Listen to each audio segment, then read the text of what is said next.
আগতে অসুৰেও ইমান বেয়া মাত মতা নাছিল যিমান আজিকালি আমাৰ মানুহে মাতে, হয়নে?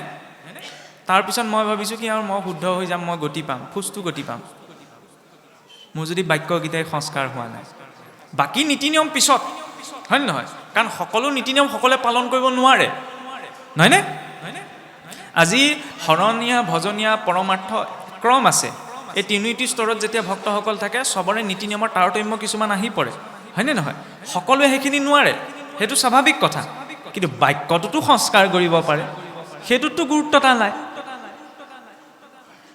আদি এষাৰ বাক্য কৈ দিলে মানুহৰ কেতিয়াবা জীৱন ৰক্ষা পৰি যায়, হয়নে নহয়? কোনোবা দুখত আছে, সান্তনাৰ বাণী এষাৰ দিলে তেওঁ মনত সকাহ অকণমান পায়। ঈশ্বৰে ইমান ডাঙৰ শক্তিশালী বস্তু এটা দিছে, নহয়নে? আমি কাৰোবাক ধন, টকা পইচা, বেলেগ বয় বস্তু দি সহায় কৰিব নোৱাৰিলে বাক্যৰে সহায় কৰিব পৰা যায় ন? তেতিয়াহ'লে বাক্যত শুদ্ধতাটো লাগে, হয়নে? যেতিয়ালৈকে বাক্য শুদ্ধি নহয় তেতিয়ালৈকে নাম শুদ্ধ কেনেকৈ হ'ব? কৃষ্ণ বুলি কৈ দিলে এয়া শুদ্ধ নাম বুলি ভাবে নি আপুনি? নহয়, কৃষ্ণ বুলি ক'লে সেয়া শুদ্ধ নাম হ'ব নোৱাৰে যদিহে তাত শুদ্ধতাটো নাই। নহ'লেতো কৃষ্ণ, ৰাম, হৰি, নাৰায়ণ চবেই কৈ আছে। অজামিলে এবাৰ কৰি ইমান ভাৱ আহিলে, আমি হাজাৰবাৰ ক'লেও ভাৱ অহা নাই। শব্দটোতো একেটাই, কিন্তু ইয়াতো কিহৰ কথাহে? লেবেলটো কি, হয় নহয়? কৃষ্ণ বুলি কওঁতে ভাৱটো তেতিয়া আহিব যেতিয়া শুদ্ধটো, বাক্যত শুদ্ধতাটো থাকিব। মই যদি খাওঁতে উঠোতে বহুতে অকল বেয়া মাতটোকে মাতি থাকোঁ আৰু কিটো থাকিলে, হয়নে? সেইকাৰণে মৰ্যাদা সাপেক্ষে আন একো নহ'লেও অন্ততঃ জীৱনত এটা প্ৰতিজ্ঞা লাগে। ঈশ্বৰে মুখখন দিছে, আজিৰ পৰা যাতে মই জীৱনত আৰু কোনো ধৰণৰ অশ্লীল বাক্য ব্যৱহাৰ নকৰোঁ, সেইকণটো ঈশ্বৰক দিব পাৰোঁ। ঈশ্বৰ, আমি চাকি গছ জ্বলাওঁ, ধূপ গছ জ্বলাওঁ, ভাবেনি এইবিলাক ঈশ্বৰৰ কাৰণে কৰা হৈছে বুলি? কাৰ কাৰণে কৰা হৈছে? এই যে ভাগৱতৰ বেদী সজোৱা হৈছে, চাকি জ্বলোৱা হৈছে, নামঘৰত ভাগৱত পাঠ পতা হৈছে, নামঘৰ বনোৱা গৈছে, আমি সেইটোৱে ডাঙৰ ভ্ৰম পালি থাকোঁ। আমি ভাবোঁ কি আমি ভগৱানৰ কাৰণে কৈছোঁ, ভগৱানৰ কাৰণে। একো ভগৱানৰ বাবে কৰা হোৱা নাই, এই সকলো আমি নিজৰ বাবে কৰিছোঁ। কিয় কৰিছোঁ? চাকি গছ জ্বলাই, ধূপ গছ জ্বলাই, ভাগৱতৰ বেদী ভাগ সজাই, যাতে তাত এটা শুদ্ধ সাত্বিক পৰিৱেশ সৃষ্টি হয়, নহয়নে? সেই পৰিৱেশটোলৈ যেতিয়া মোৰ চঞ্চল মনটো যাব, মোৰ মনটো যাতে স্বাভাৱিকতে বাধ্য হয় সেই পৰিৱেশটোত সেৱাভাগ কৰিবলৈ, নহয়নে? আপুনি ঘৰত সেইখিনি আগমুহূৰ্তলৈকে ঢেৰ কথা গাই আহিলোঁ, কিন্তু যেই নামঘৰত সোমালোঁ তেওঁ লাগিলে শাস্ত্ৰ নপঢ়কে, এই বোলে নামঘৰত সোমাবলৈ গৈছোঁ, ভাগৱত পঢ়ি আছে, তেওঁ মূৰটো দুৱাইহে সোমাই আহিব, হয় নহয়? তেওঁ মূৰটো দুৱাবলৈ কোনে বাধ্য কৰিলে? লিখি থৈছে নি ক'ৰবাত যে মূৰ দুৱাইহে সোমাব বুলি, নামঘৰলৈ গৈ সেৱা কৰিবই লাগিব বুলি? নাই কৰা। কিন্তু জানক নাজানক তেওঁ আহিছে, আহি পেলাই মূৰটো দুৱাইছে, কাৰণ তাৰ পৰিৱেশটো এনেকুৱাকৈ নিৰ্মাণ কৰা হৈছে যে অন্তৰৰ পৰা তেওঁ সেই ভাৱটো গুচি আহিছে। এইটো কাক লাগে? আমাকহে লাগে, ভগৱানক নালাগে নহয়। ভগৱানে বহি থকা নাই, তেওঁ আহিব, মোৰ ওচৰত চাকি দিব, ধূপ দিব, তামোল পাণ দিব, মই ভাল পাম। ভগৱানৰ সেইখিনি প্ৰয়োজন নাই। আমি তাক মাধ্যম এটা কৰিছোঁ, তাৰ জৰিয়তে যাতে সাত্বিক পৰিৱেশ এটা নিৰ্মাণ কৰি মোৰ মনটোক তেওঁৰ সৈতে জড়িত কৰিবলৈ অকণমান চেষ্টা কৰিব পৰা যায়। সেইকাৰণে জীৱনত এইটো ভ্ৰম কেতিয়াও পালিব নালাগে যে আমি ধৰ্মৰ নামত যি কৰিছোঁ ভগৱানৰ কাৰণে একো কৰা নাই, আমি কৰোঁ নকৰোঁ তেওঁ কোনো মতলব নাই। মতলব আছে নি? যেনেকৈ ধৰি লওক ৰাষ্ট্ৰপতিয়ে হওক, প্ৰধানমন্ত্ৰীয়ে হওক, তেওঁলোকক আমি সন্মান কৰোঁ নকৰোঁ এইটো ধৰি লওক ডাঙৰ মানুহ, কোনো মেটাৰ নকৰে, মই কৰোঁ নকৰোঁ, হয় নহয়? ভগৱান কিমান উচ্চ পৰ্যায়ৰ ব্যক্তিত্ব, গতিকে তাত হাজাৰ হাজাৰ ব্ৰহ্মাণ্ডৰ মাজৰ এই পৃথিৱী নামৰ গোলকটোৰ আপোনাৰ 100খনতকৈ অধিক দেশৰ এখন প্ৰান্তত এখন গাঁৱত বহি থকা মই তেওঁ কি ভাবোঁ, তেওঁ কি মেটাৰ কৰে? নকৰে। এই সকলো কৰা গৈছে নিজৰ মানসিক উত্তৰণৰ বাবে, হয়নে? সেই স্পষ্টতাটো লাগে। এতিয়া চাওক, সেই স্পষ্টতাটোৰে আগবাঢ়িবলৈ যাওঁতে যেতিয়া ৰুক্মিণীয়ে নিজেওতো ভগৱান কৃষ্ণক মনৰ পৰা ভাবি যথাসময়ত এইটো বিশ্বাস থাকিব লাগিছিল যে কৃষ্ণক মই ইমান বিচাৰিছোঁ, এনেও ভগৱানৰ ওপৰত মোক বিশ্বাস আছে, তেওঁ যথাসময়ত আহি উপস্থিত হ'বই। কিন্তু তেওঁৰ মনত কি আছে? এটা সংশয়। কি সংশয় আছে? যে মই মনৰ পৰা ভগৱানক কৈছোঁ ঠিকেই, কিন্তু কিজানি মোৰ বাৰ্তাটো তেওঁৰ ওচৰত পোৱাগৈ নাই, তেওঁ বুজিব পৰা নাই। সেইকাৰণে মাধ্যম কাৰ লৈছে? বেদনিধি নামৰ বোলে এজন ব্ৰাহ্মণৰ প্ৰসংগ আহে, নহয়নে? বেদনিধিক ভগৱানৰ প্ৰতি পত্ৰখন লিখি পঠাইছে যে প্ৰভু আপুনি সোনকালে আহি পেলাই মোক উদ্ধাৰ কৰি নিয়কহি। তাৰ পৰা কি বুজোৱা গৈছে? জীৱৰ ভাৱ ভক্তিৰ ক্ষেত্ৰত স্তৰটো যিমানেই গভীৰ নহওক কিয় মাধ্যম এটা লাগিবই, নহয়নে? জীৱই প্ৰত্যক্ষ ৰূপত লাগিলে সেয়া লক্ষ্মীৰ অংশই নহওক কিয়, ৰুক্মিণী লক্ষ্মীৰ অংশ ন, তেওঁ মনত ভবালৈকে আমিতো কওঁৱেই ভগৱানে মনে ভাবিলেই পায়। ৰুক্মিণীয়ে কি নাজানিছিল নি যে তেওঁ যে মনৰ পৰা ভগৱানক বিচাৰি আহিছে, ভগৱান যথাসময়ত উপস্থিত হ'বহি? মাধ্যমটো কিয় ল'ব লগা হ'ল? আধ্যাত্মিক মাৰ্গতো মাধ্যম এটাৰ প্ৰয়োজন। ৰুক্মিণীয়ে বেদনিধিক গুৰু বৰণ কৰি পত্ৰ লিখি পঠাইছিল যে গুৰুজন। সেইবাবে মনুষ্য জীৱনতো মানুহে যিমানেই শাস্ত্ৰত পণ্ডিত নহওক কিয়, মাধ্যম কাৰ লাগে? গুৰুৰ। কাৰণ জীৱৰ জ্ঞানৰ ক্ষেত্ৰত গভীৰতা যিমানেই গভীৰ নহওক কিয়, অহংভাৱটো সদায় লগত থাকে, হয়নে? অহংভাৱটো এৰিব নোৱাৰে। আৰু মানুহে যে কয় অহংভাৱটো এৰিব লাগিব, সেই বুলি কোৱাটো এটা ভ্ৰম। কোনেও অহং এৰিব নোৱাৰে। অহংকাৰ পৰিমাণটো বেলেগ বেলেগ হ'ব পাৰে। কিয় এৰিব নোৱাৰে? কাৰণ অহংকাৰৰ পৰাটো সৃষ্টি হৈছে। সাত্বিক অহং, ৰাজসিক অহং, তামসিক অহং, হয়নে নহয়? ত্ৰিবিধ অহংকাৰৰ পৰা গোটেই সংসাৰখন নিৰ্মাণ হৈছে। তেতিয়ালৈকে সংসাৰত থকালৈকে আপুনি মই তাক এৰিব নোৱাৰোঁ। খালি পৰিমাণটো কমাব পাৰোঁ আৰু দিশটো সলাব পাৰোঁ। কেনেকৈ? গোপীসকলে সংসাৰ আটাইতকৈ বৰ্জনীয় ভাৱটো হৈছে কাম ভাৱ, নহয়নে? কাম ভাৱেনো ঈশ্বৰক পাব পাৰিনে? কিন্তু গোপীসকলে কাম ভাৱ কি কৰিলে? ডিৰেকশ্যনটো সলাই দিলে, দিশটো সলাই দিলে ভগৱানৰ প্ৰতি। সেইবাবেতো কোৱা হয় কৰ্মেন্দ্ৰিয় প্ৰীতি ইচ্ছা তাকে বোলে কাম, কৃষ্ণেন্দ্ৰিয় প্ৰীতি ইচ্ছা ধৰে প্ৰেম নাম। অহংকাৰটো আমি এৰিব নোৱাৰোঁ। মই মোৰ শব্দটো নোকোৱাকৈ কোনোবা চলিব পাৰিব জানো? মই মোৰ মানে কি? অহম মম নহয় জানো? খালি তাৰ আমি দিশটো সলাব পাৰোঁ। কি বুলি? মই কোন হয়? তেওঁৰ দাসৰো দাসৰো দাসৰো দাসৰো দাস। মহাপুৰুষ মাধৱদেৱেতো সেই বুলি কৈছে, গোপী ভট্টাপদ কমলৈ দাসো দাসানো দাসম দাস। আমিতো দাসৰো দাসৰ পিছতো নাহোঁগৈ। দয়নীয় স্থিতি যে প্ৰভু মই তোমাৰ দাসৰো দাসৰো দাস। মই বুলি কোৱাৰ পৰিচয়টো সেইটো। আৰু মোৰ কোন হয়? ভগৱন্ত। তাৰ বাহিৰেতো নিজৰ ধাৰণ কৰি থকা এইটোও নহয়, চবটোতো ধাৰত চলি আছোঁ ন। সেই কথাটো গভীৰতাই যেতিয়া স্পৰ্শ কৰে, তেতিয়া সেই অহং ভাৱটোৱে, বেদতটো অহং ব্ৰহ্মস্মি বুলি কোৱা হৈছে, কিন্তু সাধাৰণ মানুহে এইটো ক'লে ডাঙৰ বিপদ হ'ব যে ময়েই ব্ৰহ্ম, নহয়নে? কিন্তু মই ব্ৰহ্ম বুলি কোৱাৰ যিটো দৰ্শন আছে, সেই স্থিতিটো কি, নহয়নে? যেনেকৈ পৰীক্ষিতৰ শেষত ব্ৰহ্মোপদেশত এইটো পদ আহে, ময়ি পৰমাত্মা আত নাহিকে সংশয়। পৰীক্ষিতে সেই বুলি কৈ দিয়ে, ধেমালি কথা নে? ময়ি পৰমাত্মা আত নাহিকে সংশয়। ভাগৱতৰ কথা ক'লে শেষত পৰীক্ষিতে ক'লে ময়ে যে পৰমাত্মা, ইয়াত বোলে মোৰ সংশয় নাই। সাধাৰণ মানুহজনে এইটো লোকাচাৰত নহয়, এইটো অনুভৱত।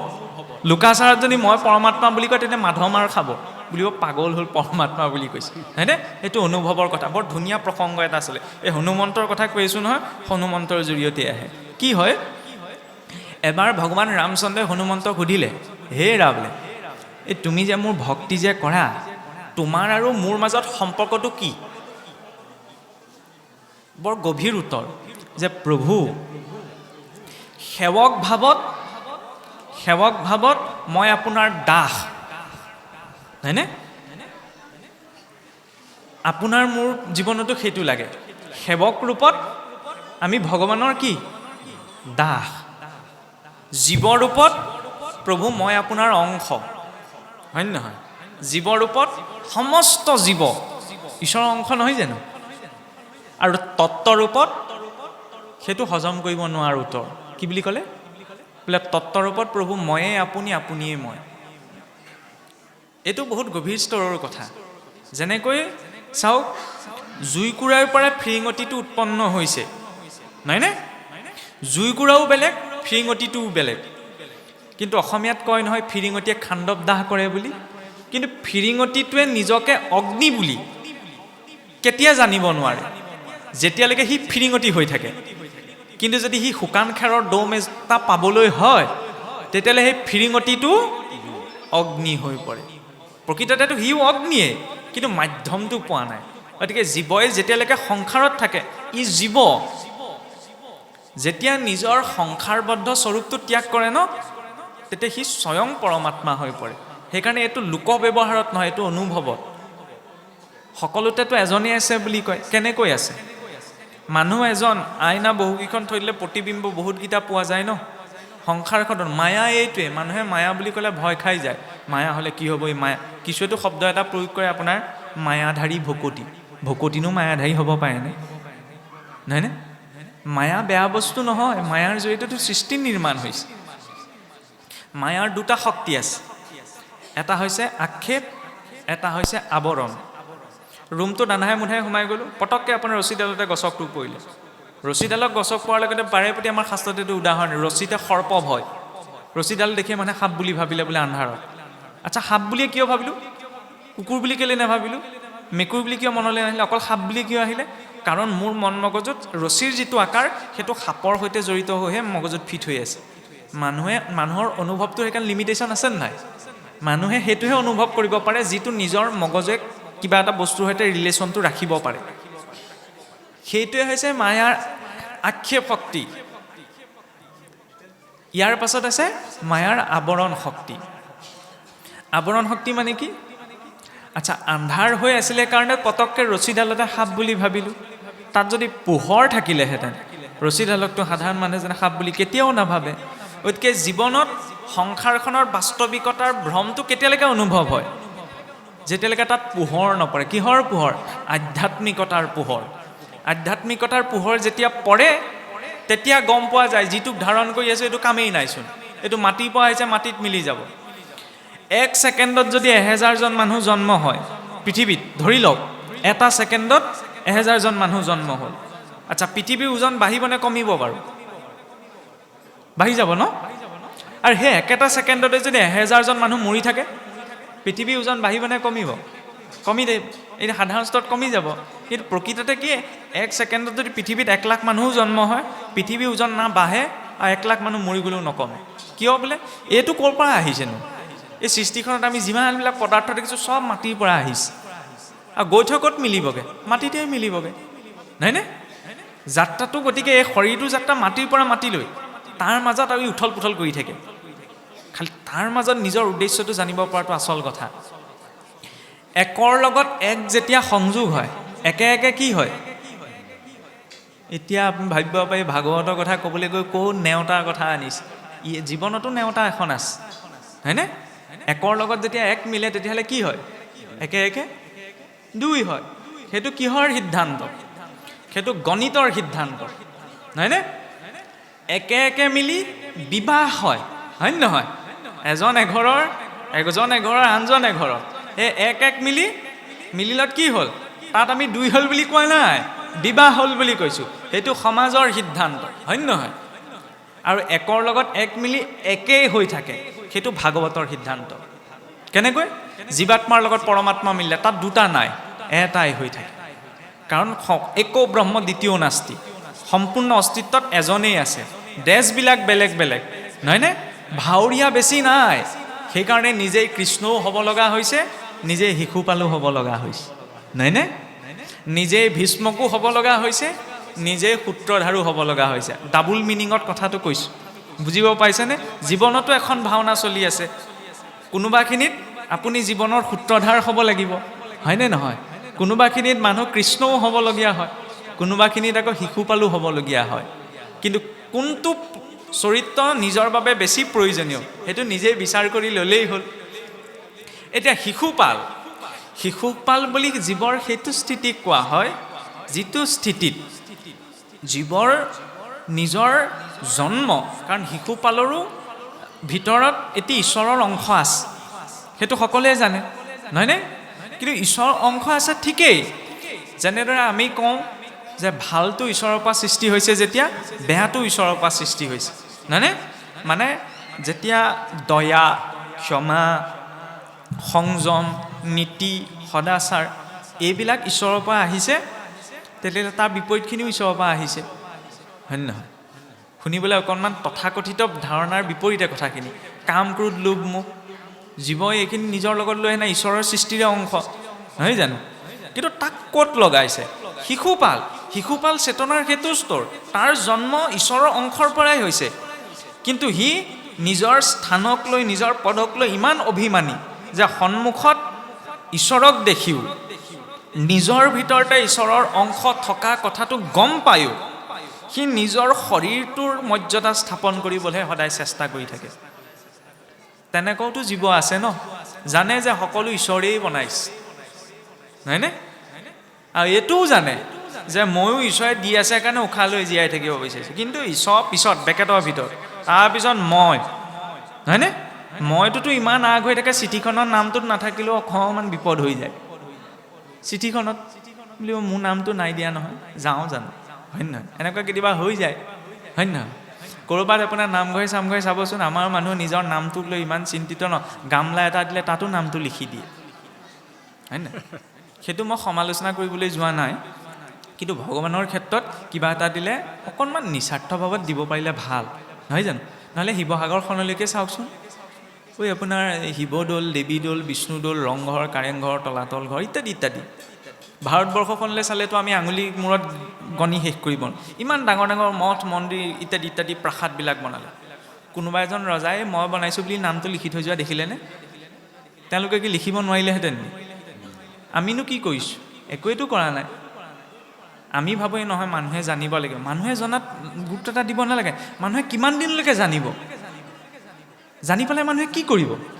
আৰে মানুহে মৃত্যুৰ পাছত নিজৰ পিতৃ মাতৃক পাহৰি থাকে নে নাথাকে? খুব বেছি এবছৰ দুবছৰলৈ মনত থাকিব, তাৰপিছততো কেতিয়া আপোনাৰ মৰিছিলে তিথিকে পাহৰে মানুহে, হয় নে নহয়? সময় নোলায়, ককা আইতাকক পাহৰি যায়, পিতৃ পিতামহ কেৱল আশীৰ্বাদটোতহে থাকেগৈ, হয় নে নহয়? পিতৃ পিতামহ পৰ পিতামহ সেইকেইটা আশীৰ্বাদতহে থাকেগৈ। তেতিয়াহ'লে আপুনি কেনেকৈ এইটো আশা কৰিব পাৰে? আৰে মই মোৰ ককা আইতা পিতৃ মাতৃকে এটা সময়ত পাহৰি যাবলগীয়া স্থিতি হয়গৈ, আকৌ মই ভাবি আছোঁ কি মই গামলাটো দিছোঁ কাৰণে আপুনি মোৰ মনত থাকিব, সেইটোৰ পৰা মোৰ পুণ্য হয়। নামটো লিখি দিলে কি হয়, মোৰ হৈ থাকে, হয় নহয়? বেলেগ অনুষ্ঠানত কি দিছে সেইটো ক'বলৈ যোৱা নাই, কিন্তু পৰাপক্ষত কোনোবাই যদি দিছে নিজৰ নামটো নালাগে, তেওঁ জনাটো প্ৰয়োজন। তেওঁ জানিলে জগতে জানিব, আৰু ইয়াত বোলে জগতে জানিলে কিন্তু তেওঁ নাজানিলে, তেতিয়া লাভ নাই, হয় নহয়? আৰু চাবলৈ গ'লে আমি সংসাৰক দিছোঁনো কিটো? চব লৈহে আছোঁ, হয়নে? সংসাৰখনে আমাক বহুত দিছে, আমি তাত কিবা এটা দিছোঁ বুলি ক'বই নোৱাৰোঁ। গতিকে যেতিয়া কিবা এটা কাম কৰা যায় তাত নিস্বাৰ্থ ভাৱটো কেনেকৈ লাগে। ইয়াৰ মাজতে আকৌ এটা প্ৰসংগ কৈছোঁ, ফটা মুখ আৰু ওলাই যায় কি কৰিব। ৰামৰ কথাকে ওলাই আছে, এই যেতিয়া সীতা হৰণ কৰি নিছিল ৰাৱণে, কোনেও গম নাপালে, স্বৰ্ণমৃগ খেদিটো ৰাম লক্ষ্মণ গুচি গ'ল। বাটতে কোনে দেখিছিল? এই গৰুদ্ৰৰ ভায়েক, গৰুদ্ৰ পক্ষী কোন আছিল? জটায়ু। জটায়ুৱে দেখিলে বোলে ৰাৱণে দেৱী সীতাক হৰণ কৰি নিছে। তেতিয়া জটায়ুৱে এইটো কথা জানিছিল, কাৰণ ৰাৱণৰ সৈতে যুঁজ কৰা জটায়ুৰ ওচৰত সামৰ্থ্যতা নাই। কিয় নাই? কাৰণ ৰাৱণ ইমান শক্তিশালী আছিল ন। কেতিয়াবা কি হয় মানে সূৰ্যগ্ৰহণ চন্দ্ৰগ্ৰহণ যে লাগে, ৰাহুকেতুৱেতো সূৰ্য চন্দ্ৰকো গ্ৰহণ লগায়, হয়নে নহয়? নৱগ্ৰহে বোলে দেৱী দেৱতাসকলকো কেতিয়াবা মানে ভয়ংকৰ পৰিস্থিতিত পেলাই দিয়ে, কিন্তু ৰাৱণে কি কৰিছিল? নৱগ্ৰহক নিজৰ ঘৰত আনি বন্দী কৰি থৈ দিছিল। ইমান শক্তি আছিল, ইমান পণ্ডিত আছিল। ৰাৱণে যেতিয়া কিবা এটা শ্লোক মাতে, ঋষিসকলেও ভাবিব লগা হৈছিল তাৰ অৰ্থ ভঙা বুলি, বহুত পণ্ডিত আছিল। তেতিয়াহ'লে জটায়ুৱে সেই কথাটো গম পাইছিল যে ৰাৱণৰ সৈতে মই যুঁজি পেলাই জিকিব নোৱাৰোঁ, তথাপি ৰাৱণৰ সৈতে যুঁজিবলৈ গ'ল। আৰু যেতিয়া ৰাৱণৰ প্ৰহাৰত জটায়ু আধামোৰা হৈ ভূমিত সৰি পৰিল ন, তেতিয়া জটায়ুৰ শব্দ শুনি বিচাৰি আহি কোনে পালেহি? ভগৱান ৰামচন্দ্ৰ। তেতিয়া ভগৱান ৰাম আৰু জটায়ু সংবাদ বুলি এটি প্ৰসংগ আহে। তেতিয়া ভগৱান ৰামে জটায়ুক সুধিছিল যে তুমিতো গম পোৱা যে সেই দুষ্ট ৰাৱণৰ সৈতে তুমি যুঁজিব নোৱাৰা, তুমি মোক গৈ খবৰটো কিয় নিদিলাগৈ? মই আহি যুঁজিলোহেঁতেন, কিন্তু তুমি কিয় যুঁজিলা? তেতিয়া তাৰ উত্তৰত ভক্তৰ দৃষ্টিটো সেইকাৰণে সুকীয়া। জটায়ুৱে বৰ সুন্দৰ কথা এটা কৈছিল যে প্ৰভু, মই যদি আপোনাক বিচাৰি গ'লোহেঁতেন, তেতিয়া জগতৰ লোকে ভৱিষ্যতে যেতিয়া এই কাহিনী শুনিলেহেঁতেন, তেতিয়া জগতৰ লোকে কি ভাবিলেহেঁতেন? যে ভক্তইহে বহু কষ্ট কৰি ভগৱানক বিচাৰি যাব লাগে। কিন্তু আজি চোৱা, মই তোমাক বিচাৰি যোৱা নাই, তুমি মোক বিচাৰি আহিছা। জেঠীটোৱেও কৈছে দেই, ধন্যবাদ, নহয়নে? তুমি মোক বিচাৰি আহিছা। আৰু আগচোৱা তুমি কৃপা কৰা নকৰা, এতিয়া মানুহৰ লজিকটো তাতে জাগিব, যুক্তিটো। এইবিলাক আৱেগিক কথা হ'লেওতো জটায়ু মৰিলে ন, তাতো উত্তৰ দিছে। চাওক, ভগৱান ৰামৰ পিতৃ কোন আছিল? দশৰথ, হয়নে? যিজন দশৰথৰ যেতিয়া শ্ৰীৰাম জগতলৈ আহিছে, সেইজন দশৰথৰ অন্তিম সংস্কাৰৰ সময়ত শ্ৰীৰাম উপস্থিত থাকিবনে নাথাকে সেইটোত গাৰেণ্টি নাই, কিন্তু জটায়ুৰ অন্তিম সংস্কাৰত শ্ৰীৰাম নিজেই উপস্থিত আছে, নহয়নে? সীতাক উদ্ধাৰ কৰিবলৈ ৰামচন্দ্ৰ যাব নে নাযাব তাতো শংকা থাকিব পাৰে, নহয়নে? আন্তৰিকভাৱে কোৱা গৈছে। কিন্তু জটায়ুক বিচাৰি জটায়ুৰ শব্দ শুনি শ্ৰীৰাম নিজেই গৈছে, হয়নে? তাৰ পৰা কি কোৱা গৈছে? যেতিয়া ব্যক্তি এজনে সৎকৰ্ম এটাত নিষ্ঠা সহকাৰে সেৱা প্ৰদান কৰে, তাত লাগিলে ব্যক্তিজনৰ মৃত্যুৱে হৈ নাযাওক কিয়, দশৰথৰ অন্তিম সংস্কাৰ ভগৱানে কৰে নকৰে পিছ কথা, কিন্তু সেইজন ভক্তৰ অন্তিম সংস্কাৰ সময়ত শ্ৰীৰাম উপস্থিত থাকিব, ভগৱান উপস্থিত থাকিবই, কিবা এটা নহয় কিবা এটাৰ ৰূপত। কম ডাঙৰ কথা নে? সেইকাৰণে জটায়ুৱেতো যুঁজিলেগৈ, যুঁজি প্ৰাণ ত্যাগ কৰিলে। আমিনো কি কৰিছোঁ? সেইকাৰণে কিবা এটা কাম কৰোঁতে সেই তাত সেৱা মনোভাৱটো লাগে, নহয়নে? মই কোৱা কথাটো সেৱা নহয়। কিয় সেৱা নহয়? কাৰণ মোক নিমন্ত্ৰণ দিছে, মই আহিছোঁ, মই কথা কৈছোঁ, সময়ত গুচি যাম। আচল সেৱা কোনটো? এই ভাগৱত পাঠৰ আৰম্ভণিৰ দিনা চাবচোন, এই ৰাইজ 9টা বজাত গোট খাবই বুলি লৰালৰিকৈ দুজনমান আহি নামঘৰ ভাগ চফা কৰিছেহি, হৰি মন্দিৰ মাৰ্জন কৰিছেহি, নহয়নে? আমিতো ইয়াত যথা সময়ত এতিয়া কিমান সময়লৈকে থাকিব? 10টা, অতি বেছি 11টা। তাৰপিছততো খাই বৈ ঘূৰাই ঘূৰি গুচি যাব।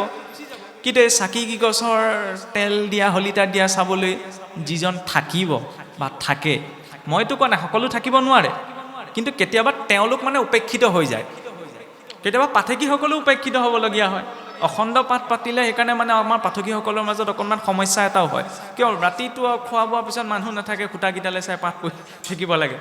আগতেতো নিয়ম আছিল শ্ৰৱণী ৰাখে, কিন্তু আজিকালি সকলোৰে ক্ষেত্ৰত সেইটো সম্ভৱ নহয়গৈ। আচল সেৱা কোনটো? মই এইটো ক'ব বিচাৰিছোঁ, যেতিয়া কায়িকভাৱে কিবা এটা কৰা যায়, নহয়নে? মই আজি বোলে মৰিজাজি যোৰহাটৰ পৰা আহিছোঁ, এয়া শিৱসাগৰ নামঘৰহে, কিন্তু এইডোখৰতে বোলে কলৰ বাকলি এটা পৰি আছে, মই এইটো ভাবিলে নহ'ব, এয়া লোকৰ ৰাইজৰ বেলেগ এখন গাঁৱৰ, গতিকে ৰাইজে কৰিব কি কৰে। মোৰ আগত যদি নামঘৰৰ সন্মুখত মই কলৰ বাকলিটো পাইছোঁ, মই নিজেই তুলি তাক পেলাব লাগিব, কাৰণ এইখন হৰি ক্ষেত্ৰ ন। সেইটো হৈছে নিস্বাৰ্থ সেৱা। সৰু উদাহৰণ এটা দিছোঁ। কিন্তু আমি ভাবি থাকোঁ কি, কৰিব, কমিটিয়ে কৰিব, ভকতে কৰিব, নামঘৰীয়াই কৰিব, পাঠকীয়ে কৰিব, নামতীয়ে কৰিব, সেইখন কৰি থাকোঁতে আমাৰ একোৱেই নহয়, হয়নে? বেলেগ অনুষ্ঠানৰ কথা বেলেগ। কোনোবাই ক'ৰবাত বিয়া এখন পাতিছে, ব্যক্তিগত সকাম এটা পাতিছে, সেইটো ব্যক্তিগত। ইয়াত ব্যক্তিগত নহয়, নহয়? ইয়াত সেই সহযোগিতা। কাৰণ চাওক, চাকি গছ জ্বলিবলৈও তাত কেইটামান উপাদান লাগে। তেল লাগিব, মাটি চাকি লাগিব, হয় নে নহয়? খৰিকাডাল লাগিব, খৰিকাডাল নহ'লেও চাকি গছ সম্পূৰ্ণ নহয়। পৰাপক্ষত গছা এটাও লাগে।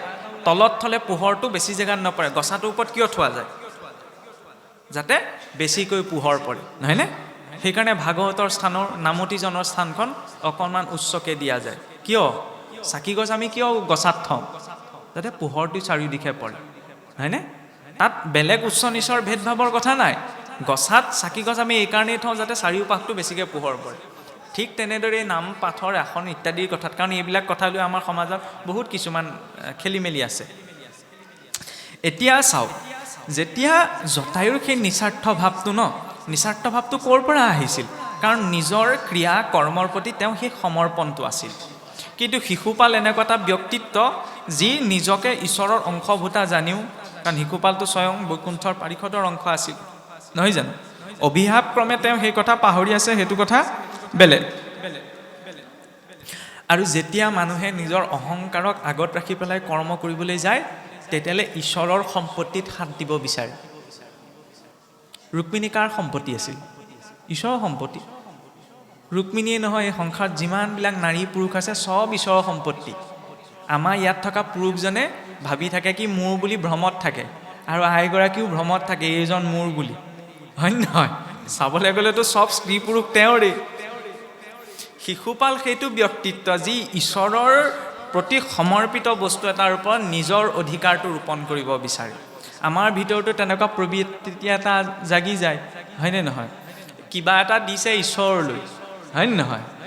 ঈশ্বৰলৈ দিওঁতে আহিছে আপোনাৰ সেইখিনিৰ পৰা আহিছে, উদাহৰণ দিয়ে দিছোঁ আৰু, বোলে দিওঁতে 100 টকা হৈ আহিছে, পাওঁতে পাওঁতে 20 টকা হৈ থাকেহি আমাৰ। কেতিয়াবা এনেকুৱাও হৈ যায়, হয় নহয়? আকৌ কেতিয়াবা কি হয়, মানে নিজলৈ একদম ধুনীয়াতকৈ ধুনীয়া চাদৰ, মানে ভগৱানলৈ আপোনাৰ মুচ তুচ খাই থকা হ'ব, এনেকৈয়ে চলি যাব, ভগৱানক দিবলৈ, হয় নহয়? নিজৰ একদম প্ৰসাদৰ পাত খিলালে ধুনীয়া একদম কল, এই শৰাইত দিবলৈ হ'লে হ'ব, 7 দিনীয়া ভাগৱত পাত, এনেও প্ৰসাদ খাবলৈ 7 দিন প্ৰসাদ হৈ নাথাকে, হ'ব এই লেলা মেলাকেইটাকে দি দিয়া। এনেকুৱাও কেতিয়াবা হৈ যায়, সকলোৱে নকৰে, কিন্তু কেতিয়াবা হয় তেনেকুৱা এটা ভাৱ, হয়নে? লাগিলে আমি নিদিয়াকৈ থাকিম ন, ঈশ্বৰৰ ক্ষেত্ৰত সেই কপটাটোত ৰাখিবা, কাৰণ ঈশ্বৰ ভাৱত তুষ্ট হয়। তেওঁ মনৰ ভাৱটো কি, তেওঁ কিমান জানে কিমান বুজিছে এইটো ডাঙৰ কথা নহয়। ইয়াৰ মাজতো আৰু এটা কাহিনী কৈছোঁ, কাৰণ শুদ্ধ বুদ্ধ প্ৰবুদ্ধ সন্ত মহন্ত সেই সকলো পৃথিৱীতে জন্ম হয়, পষ্টিং ইয়াৰ পৰাহে পায়, হয়নে নহয়? কিছু লোক ওপৰলৈ যাব পাৰে, কিছু লোক তললৈ যাবলগীয়া হয়, কিন্তু গোটেই কৰ্মক্ষেত্ৰখন এই ভূলোক বুলি কোৱা যায়। নাৰদদেৱৰ এবাৰ মন গ'ল, নাৰদদেৱক ক'লে বোলে সেই পৃথিৱীতেতো ইমান সন্ত মহন্ত আছে, মই অকণমান সৎসংগলৈ বুলি যাওঁ, ঋষিসকলৰ সংগলৈ যাওঁ। নাৰদদেৱ আহিলে, ৰাতিপুৱাই নামিছেহি আৰু পৃথিৱীত নামি পেলাই দেখিছে এজনে ধুনীয়াকৈ ৰাতিপুৱাতে গা পা ধুই ধৰি লওক ভগৱন্তৰ অৰ্চন কৰিবলৈ, সত্য যুগতটো আৰু সম্পূৰ্ণ মন্দিৰৰ ব্যৱস্থা ন, হৰি মন্দিৰত প্ৰৱেশ কৰিবলৈ ব্ৰহ্ম মুহূৰ্ততে উঠি ফুল তুলসী ইত্যাদি চয়ন কৰি আনিছে। দেখি পেলাই মনটো বৰ ভাল লাগিলে। তেওঁ ৰাতিপুৱাই গা পা উঠি ভগৱানৰ অৰ্চনাৰ কাৰণে ফুল তুলসী চয়ন কৰি আহিছে, মনতে ভগৱানৰ নাম লৈও আছে। বোলে সুন্দৰ কথা। তাৰপৰা ঠিক তেনেকৈ দেখিলে সেই মন্দিৰটো অকণমান আগলৈকে এজন মুচি, জোতা যে চিলাই কৰে, তেওঁ ৰাতিপুৱা ধৰি লওক আৰু গা পা ধুই আহি আৰু আহোঁতে একদম আপোন বোলা হৈ ভগৱানৰ নাম গাই আহিছে। আহি পেলাই বৰগছজোপা তলতে বহি আৰু নিজৰ বজাৰখন মেলিছে, জোতা চেণ্ডেলবিলাক উলিয়াই লৈছে আৰু। কিন্তু তেওঁ এফালে জোতা চিলাই আছে, কাৰোবাৰ জোতা পলিচ কৰি আছে, ভগৱানৰ নাম লৈ আছে। নাৰদদেৱৰ ভাল লাগিলে, সেইজনেও নিজৰ কৰ্ম কৰিছে, হয় নহয়? ৰাতিপুৱা শুই উঠি তেওঁ গা পা ধুই ভগৱানৰ নাম লৈ মন্দিৰলৈ গৈছে, এইফালে এওঁতো নিজৰ কৰ্ম কৰিছে। কিন্তু কি হ'ল, মনত অকণমান মনত সংশয় অকণমান আহিলে। কিয়?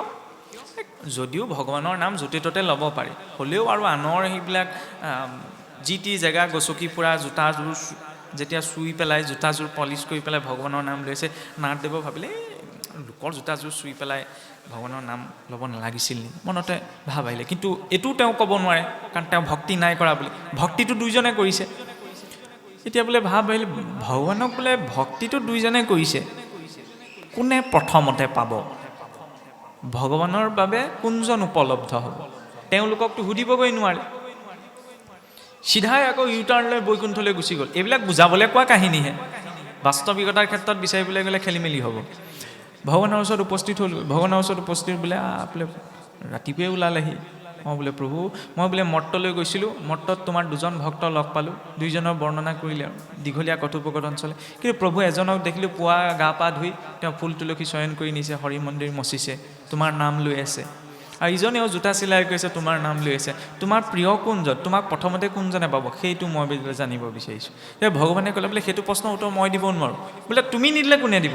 তেওঁলোকে নিজেই দিব বোলে। তেওঁলোকেতো ময়ে পাম বুলি ক'ব প্ৰথমতে। মোক যদি সোধে তুমি ভগৱানক প্ৰথমতে, স্বাভাৱিকতে নাৰদদেৱে সুধিলেতো মই সেই বুলিয়ে ক'ম। ইয়াৰ পিছত কি হ'ল, আপোনাৰ নাৰদদেৱ, ভগৱানে ক'লে যেতিয়া আদেশ লৈ পেলাই নাৰদদেৱ ঠিক আছে বোলে, মই তেতিয়াহ'লে তেওঁলোকৰ ওচৰলৈ যাম। ভগৱানে কৈ পঠিয়ালে বোলে, হেৰা বোলে ৰ'বা, তুমি যাবা, তেওঁলোকৰ ওচৰত যেতিয়া তুমি সন্মুখত প্ৰকট হ'বা, আৱিৰ্ভাৱ হ'বা, তোমাক লগ পালেতো মোৰ কথা ওলাবই। মোৰ কথা ওলাওঁতে তুমি তেওঁলোকক এটা কথা ক'বা, বৈকুণ্ঠত ভগৱানে কি কৰি আছে? বৈকুণ্ঠত ভগৱানে বেজীৰ ফুটা এটাই দি হাতী এটা পাৰ কৰি আছে। এইটো বোলে কি কথা হ'ল? ঠিক আছে তুমি কৈছা যেতিয়া শুনিম আৰু। নাৰদদেৱ আহিলে, প্ৰসংগটো দীঘলীয়া, মই চমুৱাইছোঁ আৰু।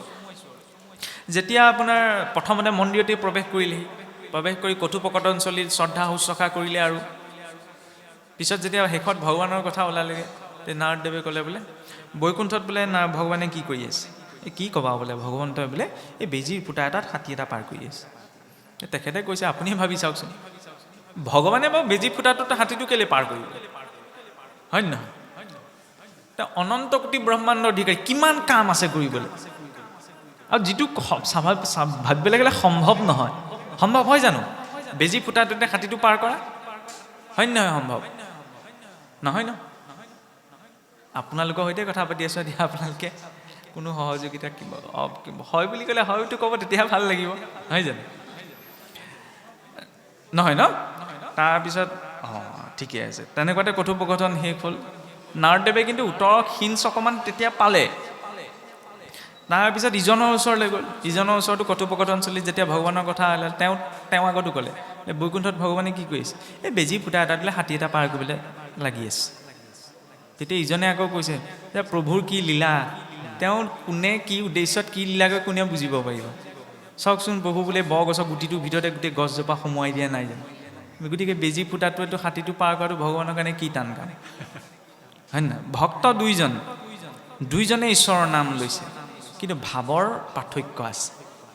কেতিয়াবা মানুহে ভক্তি মাৰ্গত আগবাঢ়িও লজিকটো লগাই দিয়ে, হয়নে? লজিকত কাম নহয়, ভাৱত হয়। তেওঁ সৰ্বসামৰ্থ্যৱান, ভালতকৈও বহুত ভাল কৰিব পাৰে, কালতকৈও বহুত কাল কৰিব পাৰে।